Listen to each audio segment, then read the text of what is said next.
Hello, my name is Akila Smith. I want to share with you how developmental theories can be used to make practical changes in our everyday lives.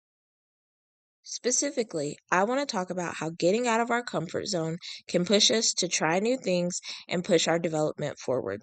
So let's talk about how we can get out there and see true changes in our life. Let's jump into it. First, I want to tell you about three theories of development. Up first, Vygotsky's zone of proximal development, otherwise known as ZPD. Vygotsky believed that children need adult interaction and help from more experienced people to increase their potential for learning and development. As you can see in the model, the ZPD is the sweet spot between what a child or adult can do independently and what they cannot yet do, even with support. The ZPD is where we can offer support and scaffolds to help someone reach that next level of development.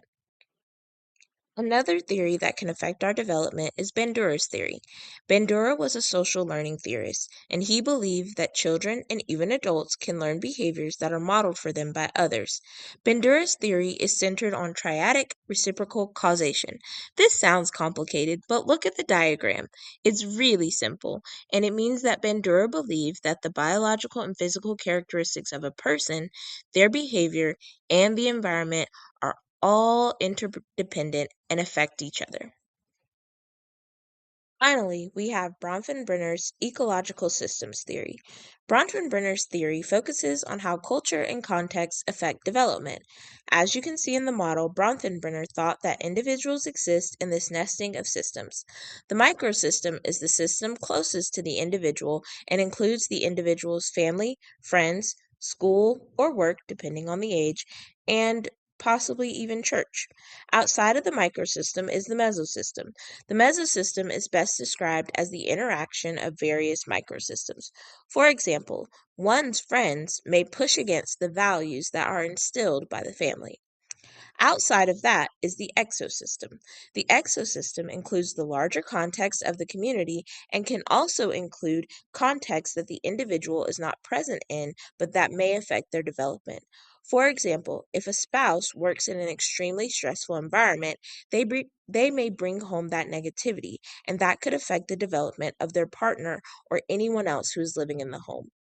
Finally, there's the macro system. The macro system is the cultural blueprint outside of the individual's control. For example, laws, economic stability, and wars or possibilities of wars in certain cultural contexts. All of these systems are affected by the others on some level and can affect the development of the individual. So now you're like, thanks, Akila, for that super rushed lecture on lifespan development, but what does this have to do with me getting out of my comfort zone and changing my life? Let's get right into that. First, I was able to use developmental theories to help my 2-year-old daughter and push her out of her comfort zone. Specifically, I wanted her to climb the stairs independently. Because our home has stairs, I chose to focus on teaching her how to navigate them safely rather than putting up gates or barriers to keep her off the stairs. I was able to use Vygotsky's ZPD theory to offer my daughter support as she got more comfortable climbing up and down the stairs safely. My husband, my older daughter, and I were able to support and scaffold to help her step just outside her comfort zone to acquire this somewhat new skill. On the other side of this work, my daughter not only felt more comfortable safely navigating the stairs in our home, but she felt safer on all stairs. Since then, she has played on stairs at the playground and been able to face stairs in public places, along with going up and down the stairs at home. She found a new sense of independence and play by stepping out of her comfort zone and into a new level of growth and development. I also had the opportunity to use some developmental theories to help myself in my own personal development. I will admit that I was confused and even a bit skeptical at first. Most of these theories focus on children and how they develop. So I was asking myself, can this really help me as an established adult? But it really did. So let's see what happened. I wanted to try to eat better. This was just outside my comfort zone. I am not a health nut by any measure, but I'm also not eating junk food 24/7. I'm somewhere in the middle. My overall goal was to cut down on sweet treats and drinking my favorite sugary drink, Sprite. For myself, I focused on the theory of Bandura. I looked at how my environment was affecting my behavior. Having sweet treats and Sprite in the house made me want to indulge, so I had to get them out of the house. Out of sight, out of mind. Am I right? I also thought about how my behavior was negatively impacting my biological factors, such as making me more sluggish and causing unnecessary weight gain. If I wanted to improve my physical health, I had to make better choices when eating. I also thought about Bronfenbrenner and how my microsystem specifically was affecting my development. My husband and kids love sweet treats, and it's kind of part of our family traditions. Enjoying Dairy Queen blizzards on a hot day or eating donuts for breakfast on the weekends is just what we like to do together. Unfortunately, I was not able to make a lasting change in my eating habits because I was missing the support and accountability of those around me.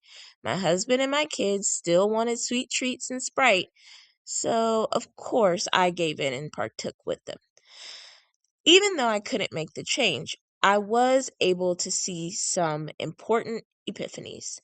I was able to see how my environment, personal factors, and behavior could all interact to lead to change, or in my case, stagnation. I also saw how important it is to have those closest to you working with you towards your goals. So, one key takeaway is that support matters. We weren't meant to do life alone. Was it important for my daughter to have the support of her family members as she learned how to climb the stairs? Could I have been more successful in my eating journey if my husband and children had been a little bit more supportive and there to help me make better food choices? Yes, and yes. We need the support of others to help us push ourselves out of our comfort zone and into the next level of development. So, now what? Go get some accountability. Think about what your developmental challenge is and figure out who in your village can help you move past the challenge.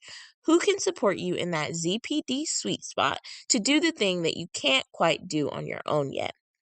Also, think about how you could be the support for someone else. If you see someone who's right there, so close to doing the thing that could change their life, how can you jump in and give them the support they need to make changes in their lives too?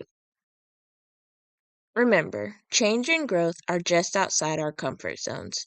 Are we going to do this hard work alone? No. Teamwork makes the dream work. Find the people around you who can hold you accountable and be that final push beyond your own comfort level.